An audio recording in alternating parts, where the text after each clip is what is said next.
Je voudrais tout d'abord remercier infiniment le bureau de la Société tunisienne d'ophtalmologie et particulièrement son président, mon ami le professeur Mohamed El Afrit, et sa secrétaire générale, mon ami le professeur Inès Loukil, de me faire l'honneur de m'inviter à ce staff où je vais essayer de parler de la rétinopathie diabétique.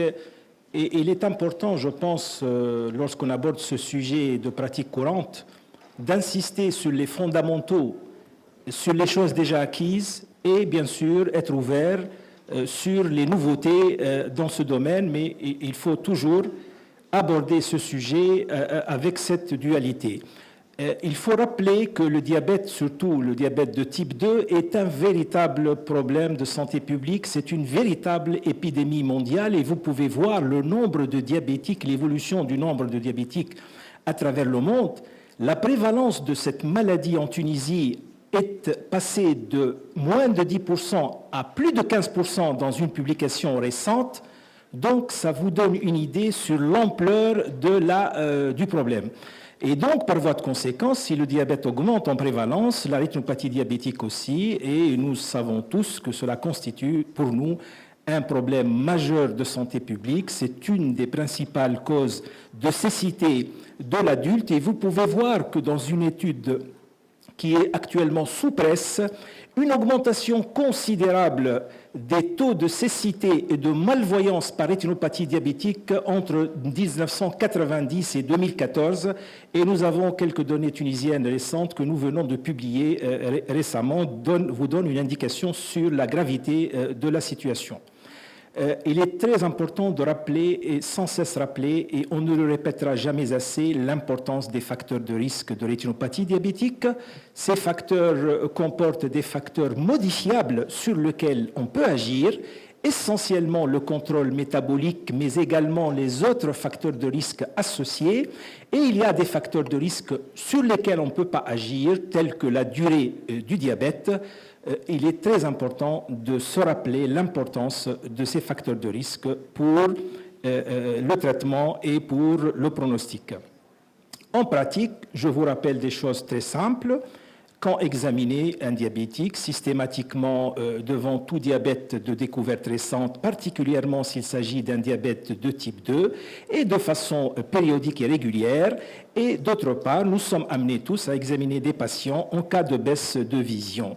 L'examen clinique est capital, reste l'examen de référence, la chose la plus importante, complétée ensuite par des examens complémentaires que sont actuellement l'angiographie à la fluorescéine et l'OCT. Et il est important pour le clinicien de savoir quelles sont les indications actuelles de l'angio, par exemple, et quelle est la place de l'OCT.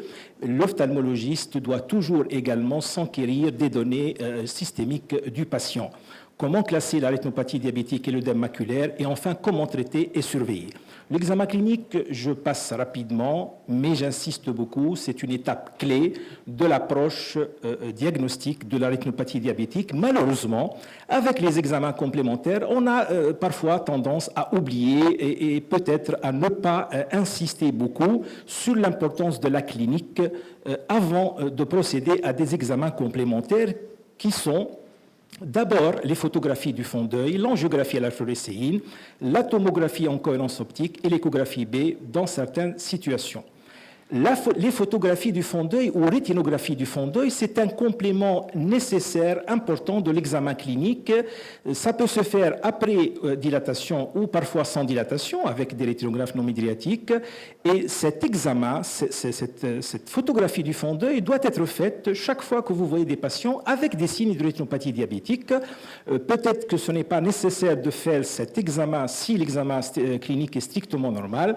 Et vous savez tous que la technique de référence, c'est le Seven Standard Retinal Fields de l'ETDRS qui permet de photographier le pôle postérieur et la couronne intermédiaire, c'est-à-dire la moyenne périphérie. Alors, quelles sont les indications de l'angiographie ? Les indications découlent de l'utilité de cet examen en 2014, bien entendu. Nous savons tous que l'angio est très utile. Mais faut-il pour autant pratiquer aussi souvent qu'avant cet examen ? La réponse est non. L'angio est absolument nécessaire pour quantifier et détecter avec précision les territoires de non-perfusion. Donc, chaque fois que vous avez un doute à l'examen clinique sur l'existence d'une rétinopathie non proliférante sévère, ça veut dire préproliférante, vous devez procéder à une angiographie à la fluorescéine. Autrement, si la rétinopathie est jugée cliniquement comme minime ou modérée, vous n'avez pas besoin de faire une angio, sauf s'il y a un œdème maculaire associé. La détection des petits néovaisseaux prérétiniens est également une des indications de l'angiographie et comme je vous l'ai dit tout à l'heure, l'évaluation de l'œdème maculaire nécessite une angiographie à la fluorescéine, particulièrement lorsqu'un traitement par photocoagulation au laser est considéré comme indiqué.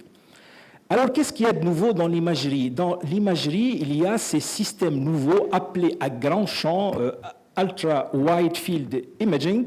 Ce sont des systèmes d'exploration qui permettent d'aller jusqu'à 200 degrés, alors que vous savez que l'imagerie conventionnelle ne peut aller que jusqu'à à peu près 90 degrés.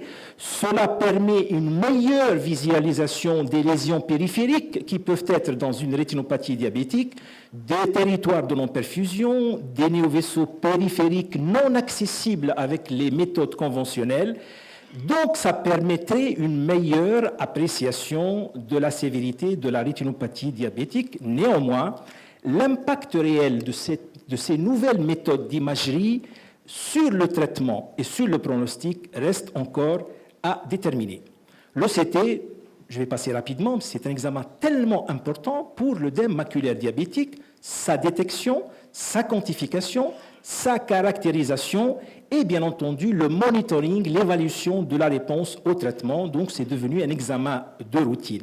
Faut-il faire une OCT chez tout diabétique? La réponse est non. Quand vous voyez un malade diabétique qui a une rétinopathie diabétique minime, qui n'a pas d'œdème cliniquement évident, vous pouvez ne pas demander d'OCT systématiquement, mais au moindre doute sur l'existence d'un œdème maculaire, il faut procéder à une OCT qui est un examen non invasif et très précis pour détecter et quantifier un épaississement centro-fovéolaire en particulier.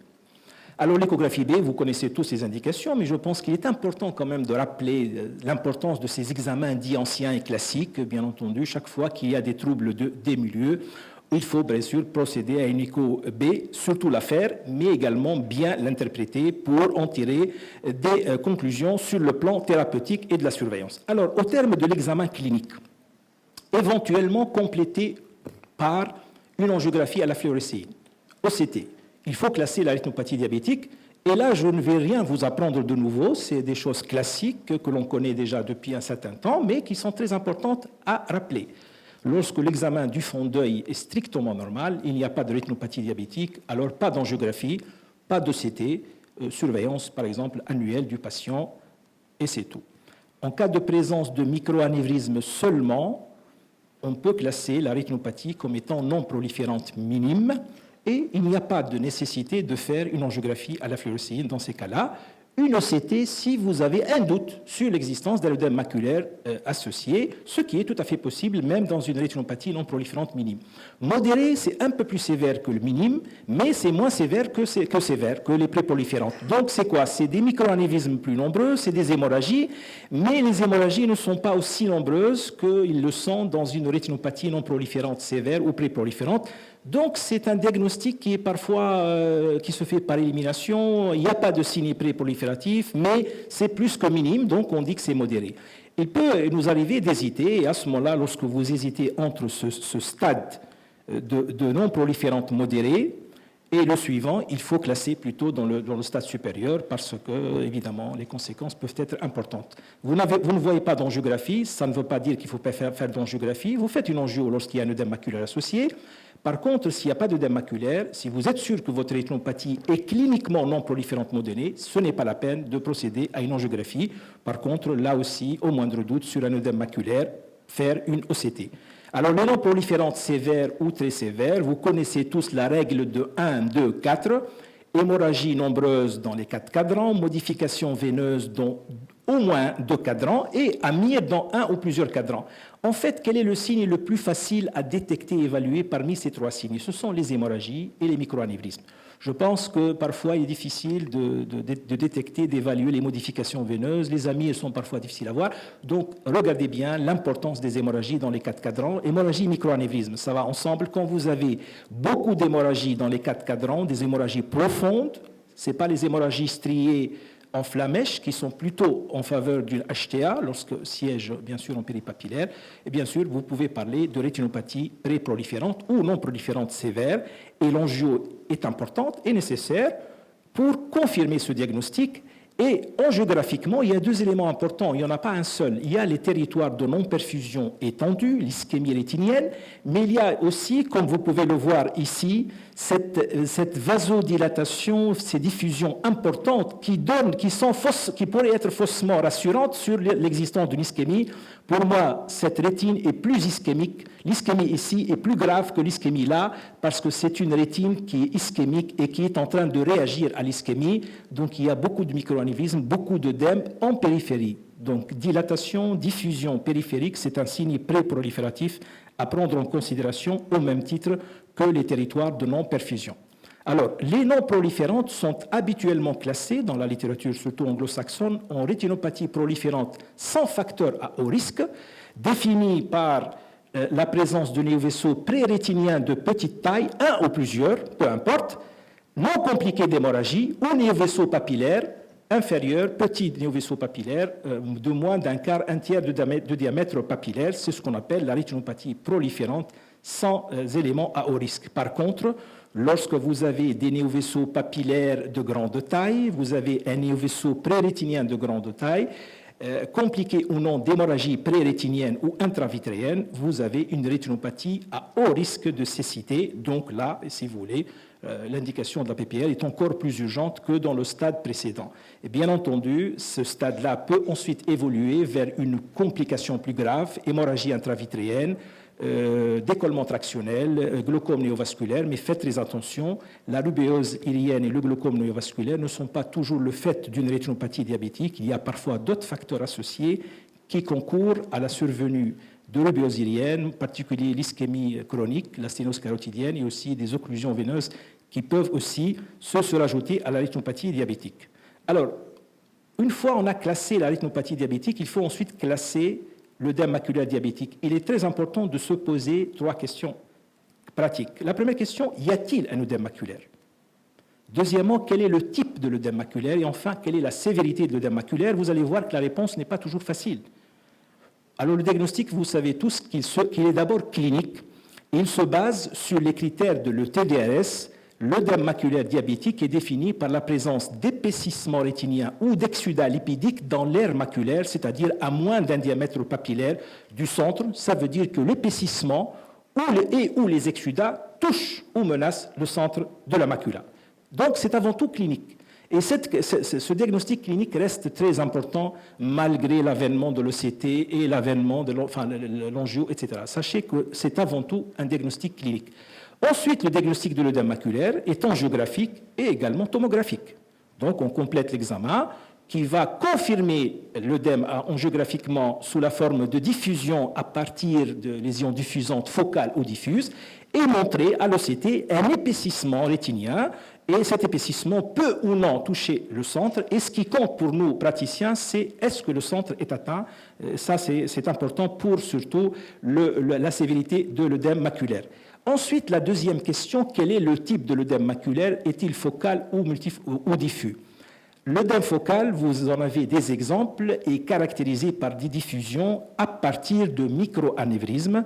Et très souvent, à un moment de l'évolution, cet œdème focal va s'associer à des exsudats lipidiques qui peuvent ensuite menacer le centre, comme je vous l'ai dit. Et vous voyez ici à l'OCT, par exemple, un épaississement focal. L'œdème diffus. La différence entre focal et diffus, ce n'est pas l'étendue de l'œdème, à mon avis, c'est la nature des lésions diffusantes. Dans l'œdème diffus, la source de l'œdème, c'est la dilatation de l'ensemble du lit capillaire du pôle postérieur, et l'œdème diffus peut être non cystoïde ou cystoïde, comme vous pouvez le voir. Et cet œdème diffus est important à différencier de l'œdème focal parce que les facteurs systémiques, particulièrement l'HTA, interviennent beaucoup dans l'œdème focal, beaucoup moins dans l'œdème diffus, beaucoup moins dans l'œdème focal. c'est vrai qu'en pratique, à mesure que la rétinopathie diabétique évolue, avec le temps, très souvent, nos patients ont un œdème maculaire mixte associant une composante focale étayée par la présence d'exsudat. Quand vous avez des couronnes d'exsudat lipidique, ça veut dire que l'œdème est focal. Et vous voyez qu'en plus, il y a aussi des diffusions à partir des capillaires dilatés, des rejettes cystoïdes. Donc, dans ce cas-là, on peut parler d'œdème maculaire mixte, à la fois focal et diffus.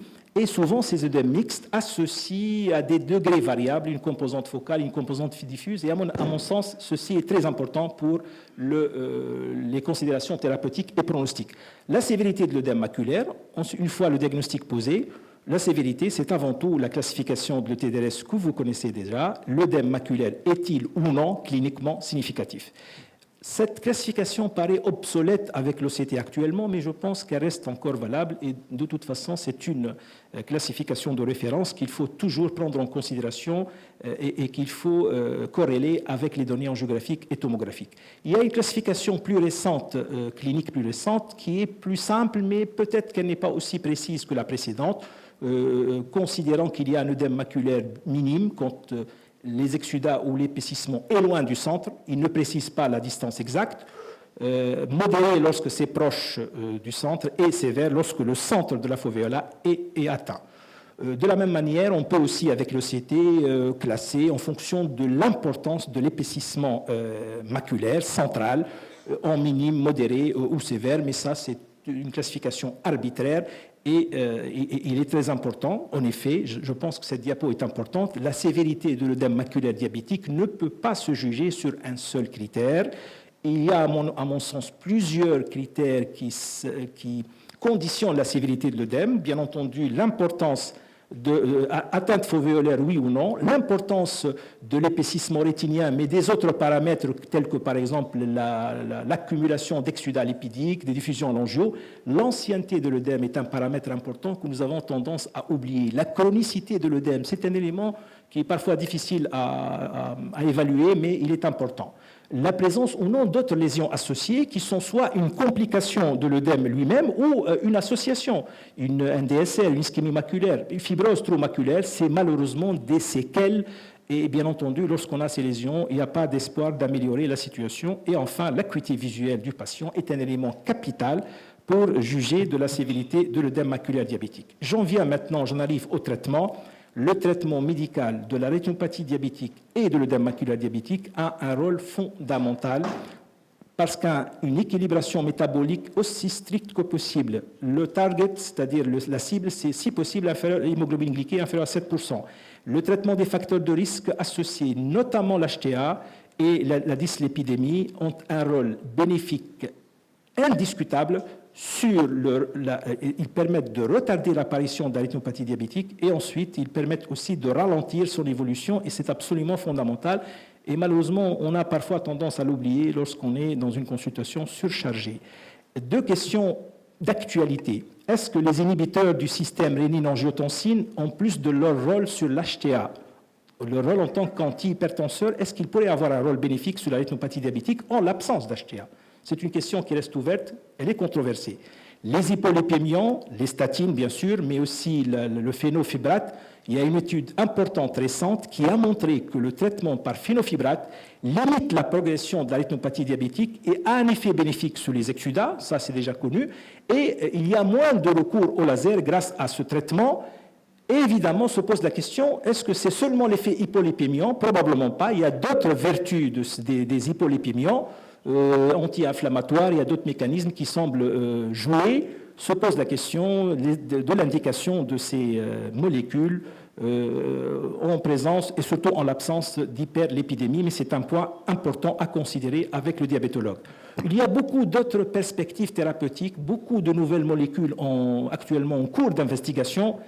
Franchement, je ne crois pas beaucoup qu'une approche considérant à utiliser un traitement unique puisse régler le problème de l'œdème maculaire diabétique. Le mécanisme est multifactoriel, mais bon, de toute façon, il y a énormément de travaux récents sur les nouvelles approches médicales de la rétinopathie diabétique. Le laser, je vais passer rapidement sur ce que vous connaissez déjà. parce que les modalités conventionnelles que sont la PPR et la photocoagulation maculaire sont bien connues. La question qui se pose, quoi de neuf? Il y a de nouveaux lasers, de nouvelles modalités de photocoagulation, et à juste titre, on peut se poser la question de la place actuelle du laser à l'ère des injections intravitréennes. La PPR, donc vous connaissez tous, il y a la PPR conventionnelle. Je rappelle simplement une chose importante, les indications absolues, rétinopathie proliférante à haut risque, mais également rétinopathie débutante moyennement sévère. Bien entendu, c'est un peu moins urgent, mais c'est très urgent quand même de ne pas attendre plus. Les Américains, il y a quelques années, ne traitaient pas les proliférantes débutantes, qui ne sont pas à haut risque, par exemple. Alors je pense que pour nos malades, il ne faut pas jouer avec le feu, il faut traiter. Quand est-ce qu'il faut traiter les pré-proliférantes ou ces rétinopathies non proliférantes sévères? Quand vous avez des facteurs de risque de progression que vous connaissez tous, et particulièrement, j'insisterai sur les sujets jeunes qui ont insulino-dépendant. Là, pour moi, une pré-proliférante, une non-proliférante sévère, c'est une indication absolue de la PPR. Non seulement c'est une indication absolue, et il faut que la PPR soit une PPR quasi confluente, même dans ces soi-disant pré-proliférantes. C'est plus grave qu'une proliférante débutante chez un sujet âgé. Donc ça, c'est très important de tenir compte du terrain pour juger de la sévérité d'une rétinopathie diabétique. Ce n'est pas seulement la présence ou non de néovaisseaux. Alors les lasers, vous les connaissez tous. Bon, le laser qu'on utilise en pratique actuellement, c'est le YAG à fréquence doublée, qui a une radiation verte 532 nanomètres. Bon, le protocole classique, je passe rapidement. Alors, il est important, j'insiste sur un seul point. Il ne faut jamais faire de PPR trop lâche. Il faut que la PPR soit aussi, des impacts aussi proches que possible, et dans certains cas, une PPR quasi confluente dans les formes très sévères du sujet jeune ou bien les formes proliférantes.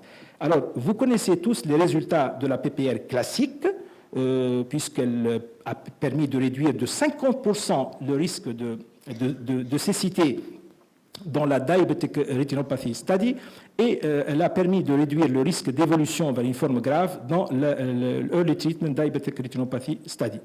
Bon, les complications, vous les connaissez. Alors, sont venus actuellement les lasers multispot. Et bien entendu, c'est un progrès dans le traitement de la rétinopathie diabétique proliférante et pré-proliférante.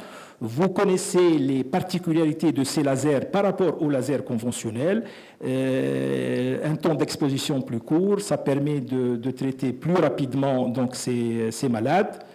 Alors, vous avez ici donc l'intérêt, donc il y a beaucoup d'avantages à utiliser ces lasers multispot, il n'y a aucune discussion, mais faites très attention, ces lasers pourraient être, si vous ne faites pas très attention, moins efficaces que la PPR conventionnelle en cas de proliférante à haut risque. Donc il faut faire très attention, ne pas faire de traitement léger lorsque vous avez une forme très sévère, proliférante ou pré-proliférante. Qu'est-ce qu'il y a aussi de nouveau par rapport au laser multispot? Il y a la technique de Navigation Laser System, de ce qu'on appelle le Navilas, qui est utilisé pour l'œdème maculaire, mais il y a des travaux récents sur la PPR.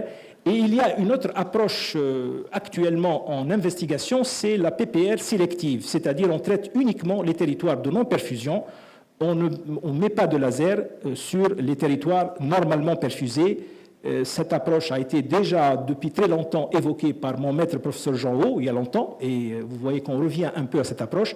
Ceci dit, il faut une angio, bien sûr, et d'autre part, il faut réellement voir si c'est réellement plus efficace et ça donne moins de complications qu'une PPR conventionnelle comme vous le faites habituellement.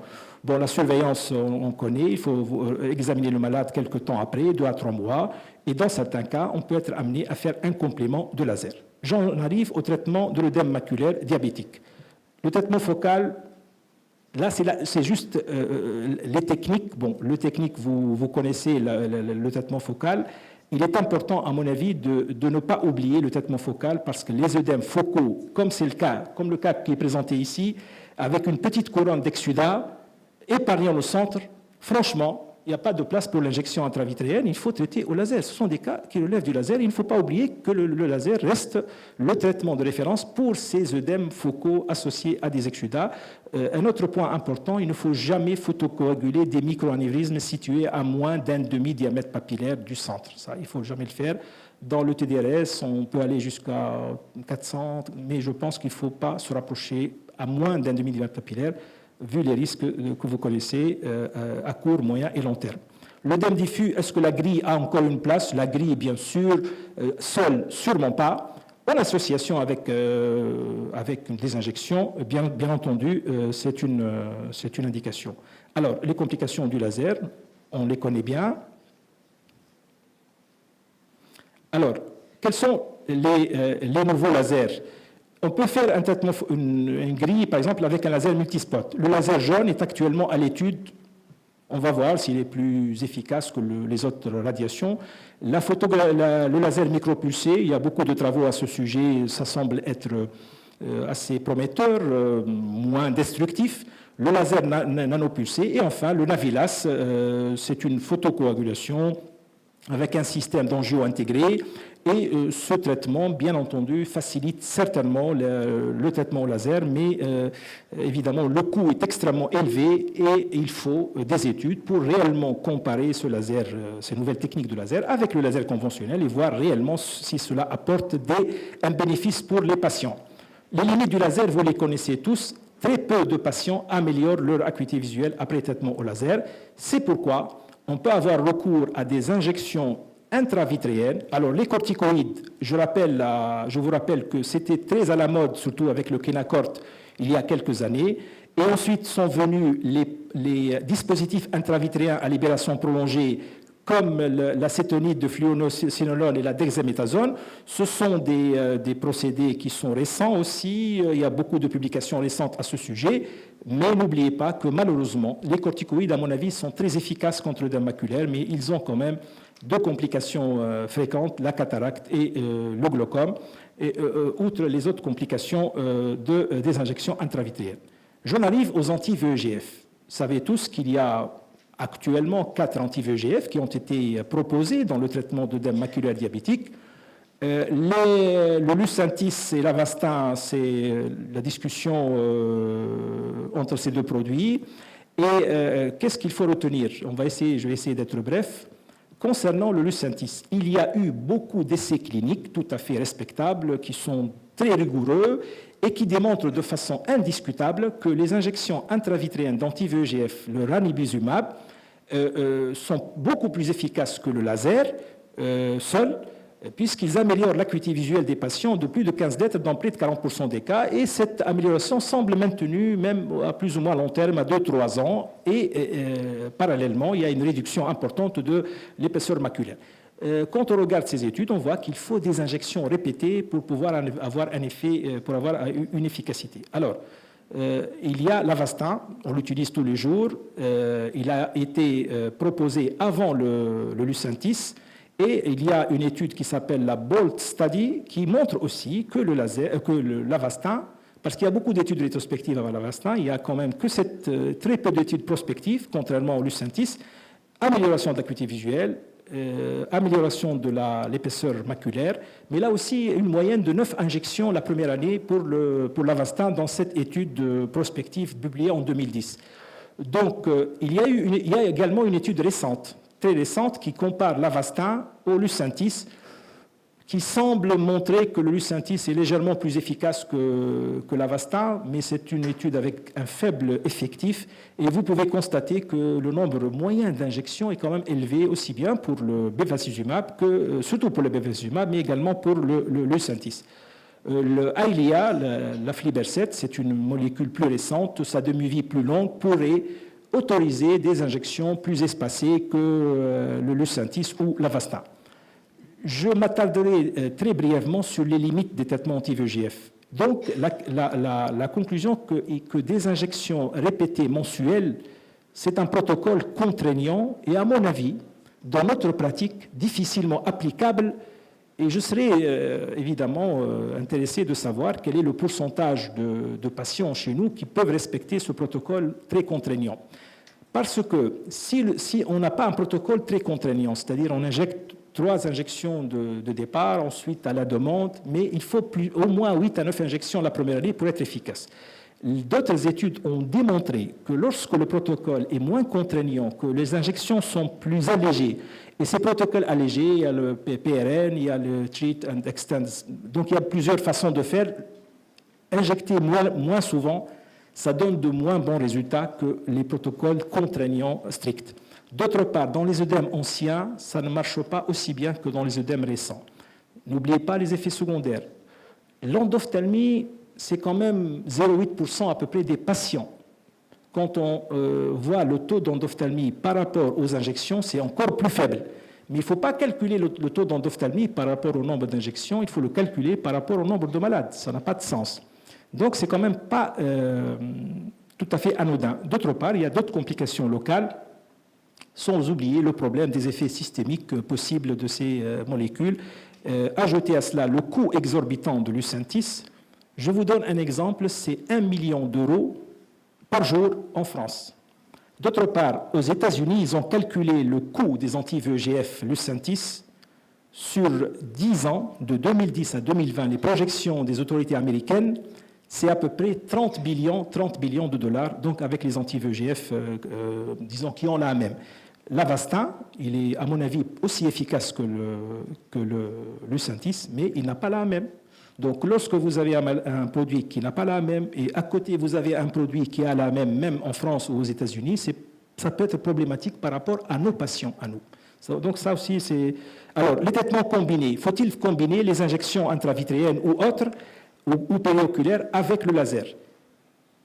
Un laser fait 2-3 semaines après l'injection pourrait améliorer le résultat du patient, mais ça reste à démontrer. Et les données des études, des différentes études à ce sujet restent quand même un peu controversées. Alors, rapidement, quelle est la conduite pratique devant un œdème maculaire, la conduite que je vous propose? Quand vous avez un œdème maculaire, avec ou sans exsudat, loin du centre, si l'épaisseur rétinienne maculaire est inférieure à 250 microns, que l'acuité est normale ou subnormale, on peut donc proposer le traitement médical et la surveillance. Quand vous avez un œdème cliniquement signatif focal, comme c'est le cas ici, avec des exsudats proches du centre, il faut procéder à un traitement par laser des lésions diffusantes, même si l'acuité visuelle est strictement normale. L'œdème diffus, c'est ça le problème. L'œdème diffus, lorsque la vision est inférieure à 5/6 dixièmes, il faut d'abord équilibrer les facteurs systémiques. Et ensuite, on peut proposer des injections d'anti-VEGF, 3 injections à 1 mois d'intervalle, puis ensuite à la demande. Si ça ne marche pas ou si on a des problèmes, on peut aussi faire des injections périoculaires de Kenacort. Ça marche parfois ça ne marche pas. Les corticoïdes en intravitréen doivent être utilisés en seconde intention. La question qui se pose, œdème diffus avec une acuité supérieure à 5/6 dixièmes, est-ce qu'il faut injecter?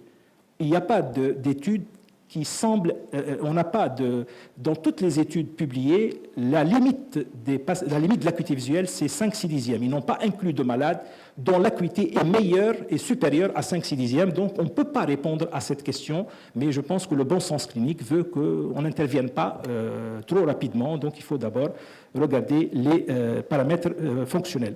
Œdème maculaire mixte, composante focale laser, composante diffuse, les injections intravitréennes.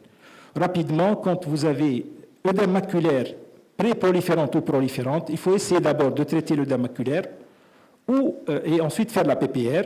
Quand c'est une proliférante, il faut faire les deux en même temps. Quand vous avez un œdème maculaire qui apparaît après une PPR, il faut surveiller le malade.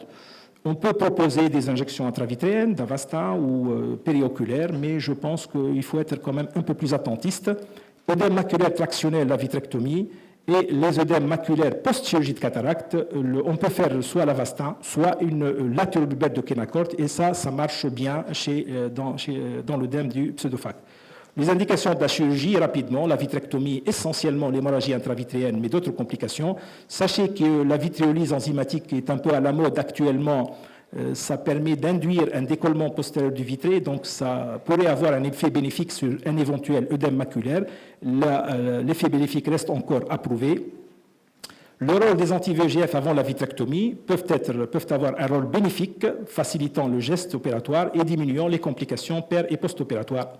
Alors, en conclusion, comme vous le constatez, la rétinopathie diabétique constitue et constituera dans l'avenir un problème majeur de santé publique, un véritable challenge pour le praticien.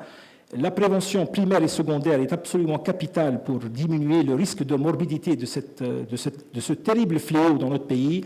La détection précoce, évidemment, les programmes de screening peuvent être également importants et utiles, avec la télémédecine si nécessaire, l'évaluation complète, une prise en charge adaptée.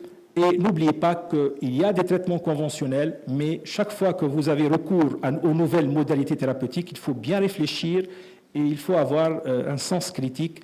N'oublions pas l'importance de la collaboration entre l'endocrinologue et l'ophtalmologiste. Merci de votre attention.